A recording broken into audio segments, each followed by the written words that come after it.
What is your why? Do you want dynamic growth? Do you feel stuck?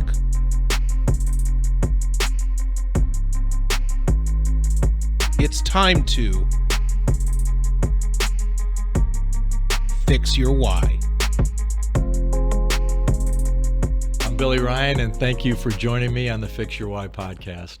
Today, I'm very excited to introduce you to Rattana Mao, a native of Cambodia and the Director of Development for Child Care Associates. Hi. And then there's more, but we'll get to the more. So hi. Tell us a little bit. So you and I had a chance to catch up previously, and I just am amazed at your story of how you got to the United States. So share a little bit about that, if you would. So I was a refugee from Cambodia, so I don't know if a lot of you guys know. The Khmer Rouge invaded Cambodia. And during that time, my family had to flee our own country because they were bombing it. Thousands, millions of Cambodians were dying.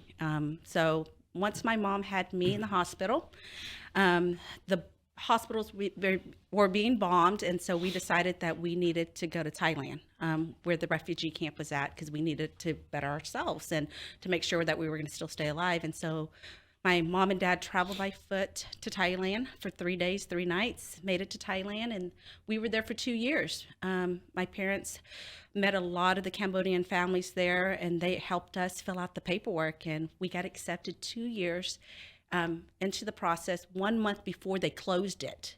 And so it was a blessing, and Catholic Charities was the organization that brought us to Texas, and from that moment on, it's been, Well, I knew. I'm thank you for sharing that. I have a place in my heart for that, because my mom grew up in Ireland. She came over on a boat when she was 18, all by herself. So, you know, it's the stories are really amazing. So thank you for sharing that.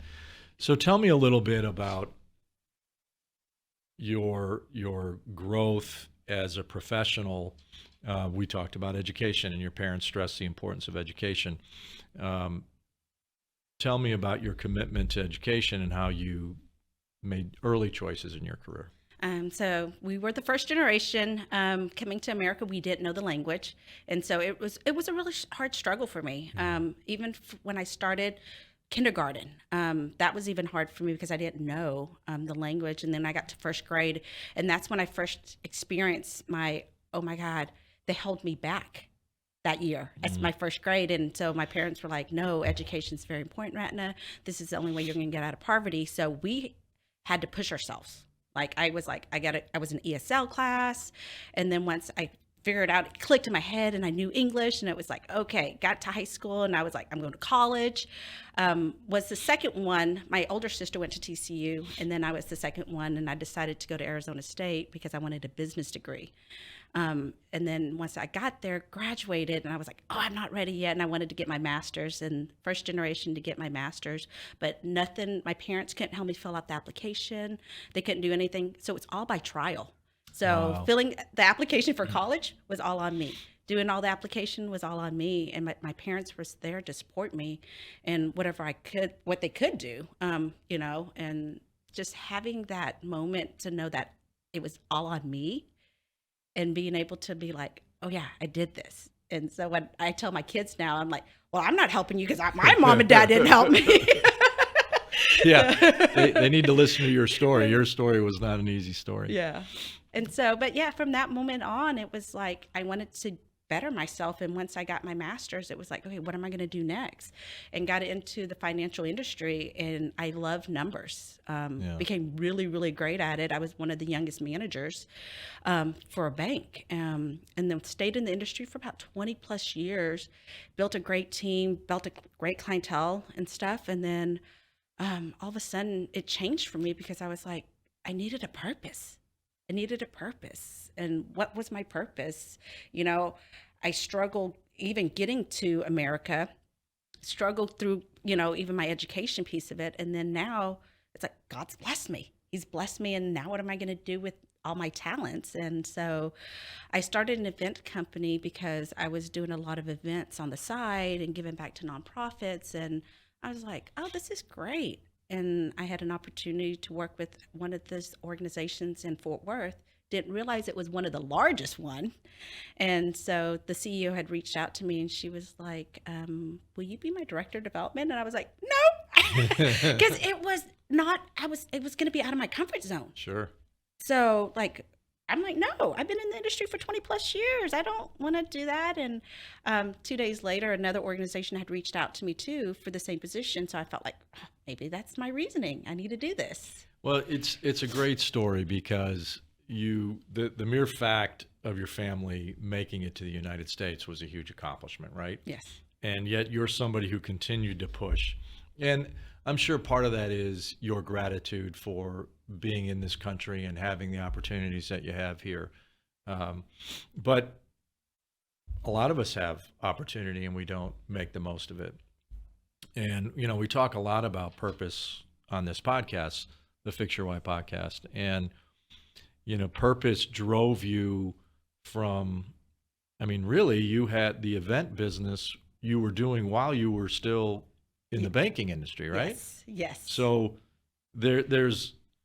you're more than just purpose driven. You're obviously willing to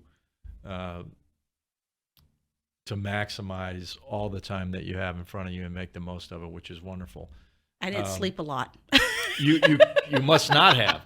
Tell me a little bit about in your mind, because you hinted to it a little bit and you and I have spoken about it, but the shift from the banking industry to an events business that was kind of maybe your baby, if you will. Mm-hmm. You followed some passions there.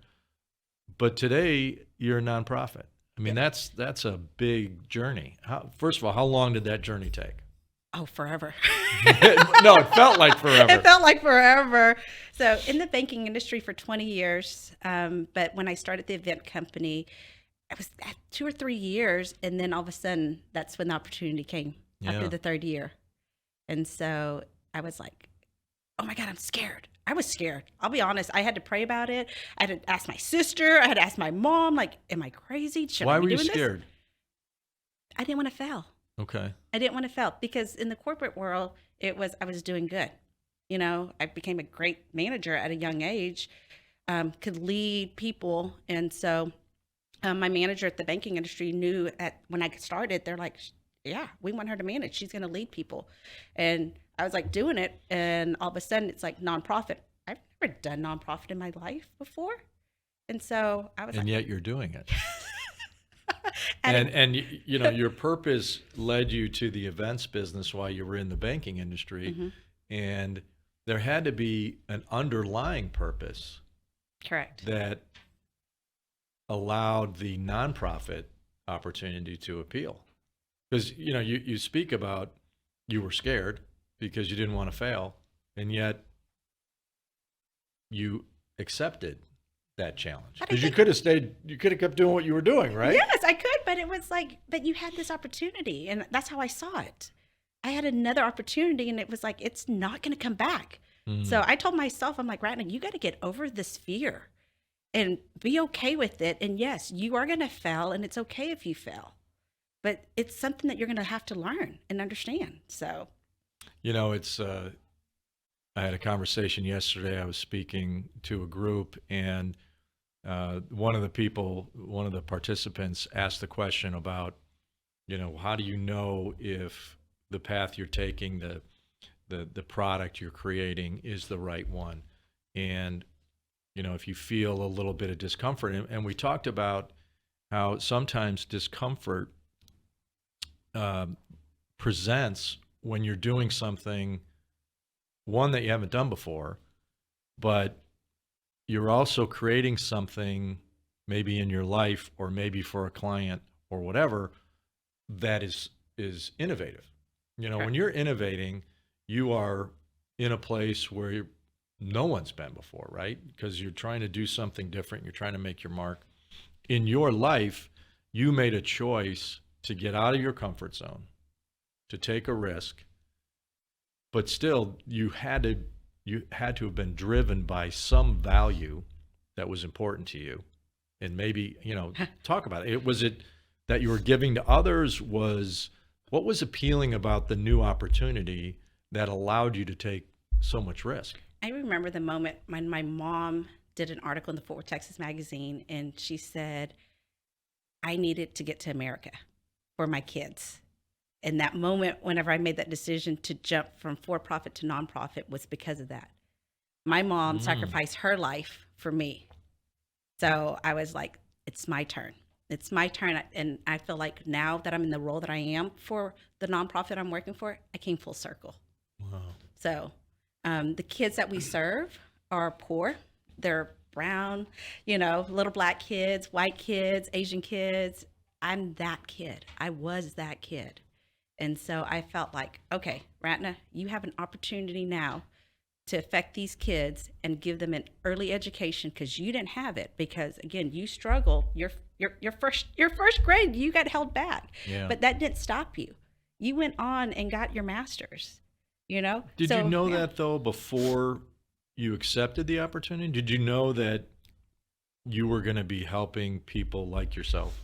A little bit. Okay. A little bit. I had Because I when you and I talked, it seemed like that revelation came later. Yes. Yeah. So just a little bit. I just knew I was going to help kids. Yeah. That's all I did, until I actually got into the work and was there every day onto the campus, and I saw those little kids and seeing what we were doing, and I was like, oh my God. And hearing the stories now of what the organization's doing and helping and coming back, and I'm like, oh my God, this is why I'm doing what I'm doing. It's because of the kids. So now you've made this huge transition in your life. You have,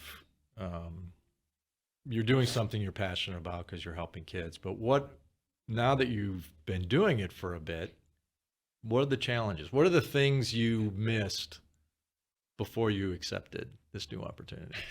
There's always a lot. I guess I'm a perfectionist. It happens to all of us. It is. And it's because I'm a perfectionist and I want to do good. And I go back and I'm thinking, what did I miss? Could I do anything different? Could I do anything better?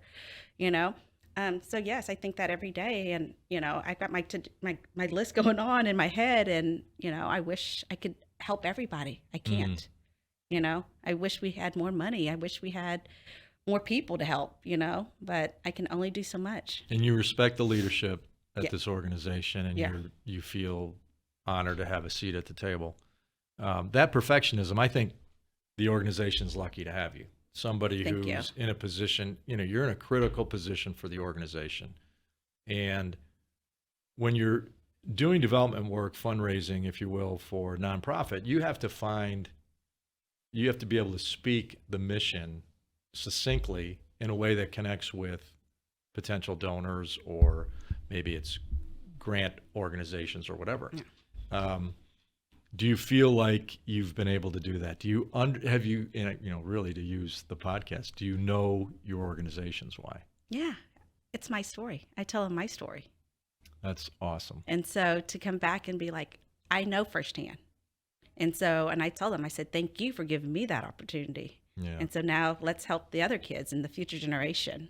Wow. And so. Well, I think the families are very lucky to have you, and I look forward to watching the trajectory of your I'm going to have to give success. you a tour the next time you're out here. How For about sure. that? I would love that. You're going to want to take all the kids home with you. I would love that. Well, thank you again, and thank you all for joining us on the Fix Your Why podcast. Have a great day.